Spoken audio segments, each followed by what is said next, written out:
दोस्तों, आप सब तो लैम्बोर्गिनी के बारे में तो जानते ही होंगे। आपको ये तो पता होगा कि ये इटली की car company luxury sports car बनाने के लिए पूरी दुनिया में मशहूर है। बड़े बड़े रईसों के गैराज में आपको लैम्बोर्गिनी की कार देखने को मिल ही जाएगी। ये कार्स दिखने में जितनी ज़्यादा शानदार होती हैं, इनकी कीमत उतनी ही ज़्यादा होती है।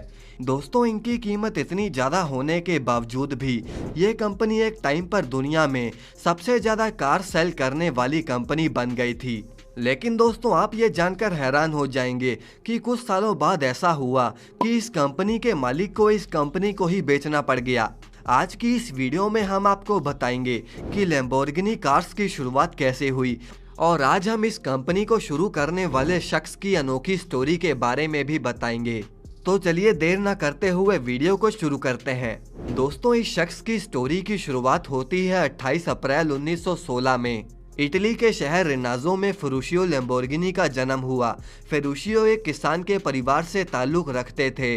फेरुशियो के माता पिता वाइन बनाने के लिए अंगूर की खेती किया करते थे, और इसके साथ ही फेरुशियो को भी वो अच्छे से वाइन बनाने के तरीके बताते थे। फेरुशियो अपने पिता की बात को ध्यान से कभी सुनता ही नहीं था। उनका मन तो कभी खेती में लगा ही नहीं। फेरुशियो मैकेनिकल चीज़ों में ज़्यादा दिलचस्पी रखते थे। वो हमेशा अपने खाली समय में खेती में इस्तेमाल होने वाले उपकरण और ट्रैक्टर को फिक्स करने का काम करते थे। उन्होंने अपने इस जुनून के चलते एक मैकेनिकल कॉलेज में एडमिशन लिया था। उन्हें गाड़ियां बनाने का बहुत शौक था। इस शौक को पूरा करने के लिए फेरुशियो ने कैवेलियर रिगी नाम की कंपनी में काम करना शुरू कर दिया। इस कंपनी में आर्मी व्हीकल को मेंटेन और रिपेयर किया जाता था। फेरुशियो ने इस कंपनी में बहुत समय तक काफ़ी अच्छा काम सीखा, और इसके बाद वो दूसरे वर्ल्ड वॉर में इटालियन रॉयल एयरफोर्स के साथ मैकेनिक के तौर पर शामिल हो गए। काफ़ी समय युद्ध चलने के बाद इटली के एक इलाके ने सरेंडर कर दिया। उस समय फेरुशियो की पोस्टिंग उसी इलाके में हुई थी। पूरा इलाका जर्मन नेशन के कब्जे में आ गया था। वहां रहने वाले सभी इटालियंस को कैदी बना लिया गया, और उन कैदियों में फेरुशियो भी शामिल था। अब आप सब तो जानते ही होंगे कि वर्ल्ड वॉर के दौरान कैदी बनाए गए लोगों को किस तरह से रखा जाता था। दोस्तों, फेरुशियो को भी इन सब परिस्थितियों का सामना करना पड़ा। कैदी होने के बावजूद भी फेरुशियो ने अपनी स्किल्स को नहीं छोड़ा। वो वहाँ पर भी जर्मन आर्मी की गाड़ियाँ रिपेयर करता था।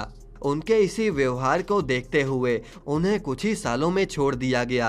वो वक्त उनके लिए बहुत मुश्किल भरा था, क्योंकि उसी समय उनकी पहली पत्नी सेलिलिया की मौत हो गई थी। इस दुख से बाहर निकलने के लिए वो सारा दिन काम में लगे रहने लगे। फेरुशियो उस समय लॉरीज, ट्रैक्टर्स और वॉर से पहले की गाड़ियों को फिक्स करने का काम करते थे। फेरुशियो को एक दिन उनके पिता का खत मिलता है, जिसने उनकी ज़िंदगी ही बदल दी। उस खत में लिखा था कि उन्हें खेती करने के लिए एक ट्रैक्टर की ज़रूरत है। अब फेरुशियो के पास इतने पैसे नहीं थे कि वो एक ट्रैक्टर खरीद सके, और तभी फेरुशियो को एक आइडिया आता है। वो सोचता है कि क्यों ना वॉर के दौरान छोड़ी गई मिलिट्री व्हीकल्स का इस्तेमाल करके एक नया ट्रैक्टर बना लिया जाए। उन्होंने थोड़े समय में ही एक ऐसा ट्रैक्टर तैयार कर लिया जो कि महंगे पेट्रोल की बजाय डीजल से चलाया जा सकता था। धीरे धीरे काम करते हुए फेरुशियो ने अपनी खुद की कंपनी लैम्बोर्गिनी ट्रैटरी की शुरुआत करी। फेरुशियो का बिजनेस धीरे धीरे रफ्तार पकड़ने लग गया। इसके लिए फेरुशियो को अपना प्रोडक्शन बढ़ाने के लिए बड़ी जगह के साथ और बाकी चीज़ों की ज़रूरत पड़ने लगी।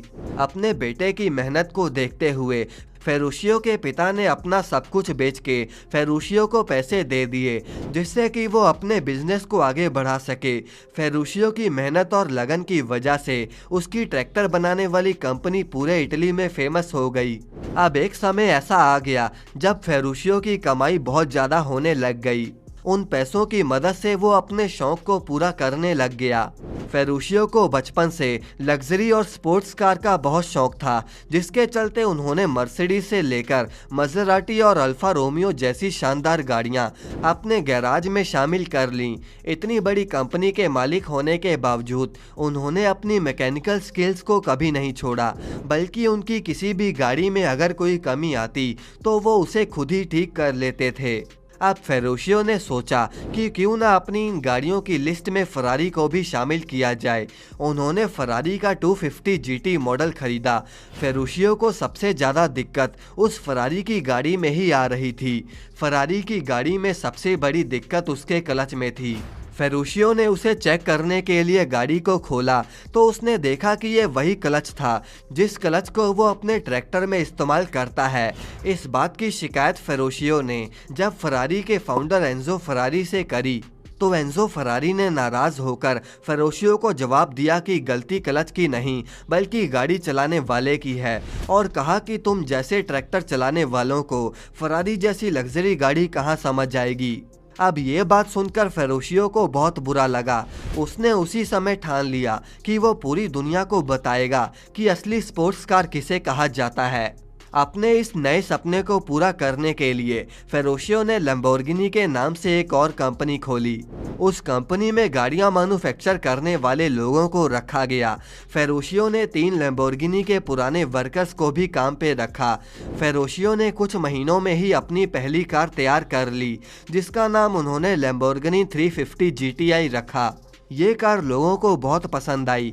फेरुशियो ने एंजो को साबित कर दिया कि वो एक किसान या ट्रैक्टर चलाने वाला नहीं बल्कि एक मैकेनिकल एक्सपर्ट भी है।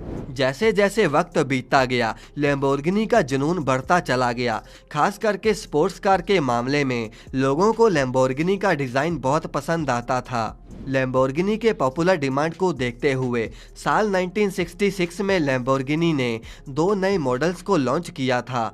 उन मॉडल्स का नाम 400 GT और म्यूरा P400 था।